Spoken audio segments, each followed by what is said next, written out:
বিসমিল্লাহির রহমানির রহিম। নামাজ আমাদের জন্য শুধু একটি ইবাদত নয়, এটা আল্লাহর সাথে সরাসরি কথা বলার মুহূর্ত। কিন্তু অনেক সময় আমরা নামাজে মনোযোগ ধরে রাখতে পারি না। তাই জেনে নিন নামাজে মনোযোগ বাড়ানোর 5টি সহজ উপায়। 1. নামাজের আগে মন প্রস্তুত করুন।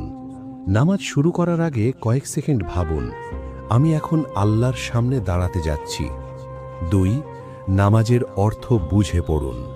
সূরা ও দোয়ার অর্থ জানলে নামাজে মনোযোগ অনেক বেড়ে যায়। 3. ধীরে ধীরে নামাজ পড়ুন।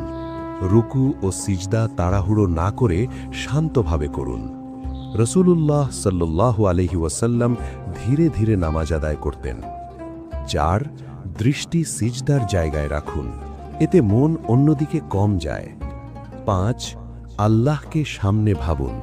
ভাবুন আপনি আল্লাহকে দেখছেন, আর যদি তা না পারেন অন্তত বিশ্বাস রাখুন আল্লাহ অবশ্যই আপনাকে দেখছেন। নামাজে মনোযোগ বাড়লে ইবাদতের স্বাদও বেড়ে যায়। আল্লাহ আমাদের সবাইকে খুশু ও হুজুর সাথে নামাজ পড়ার তৌফিক দান করুন, আমিন।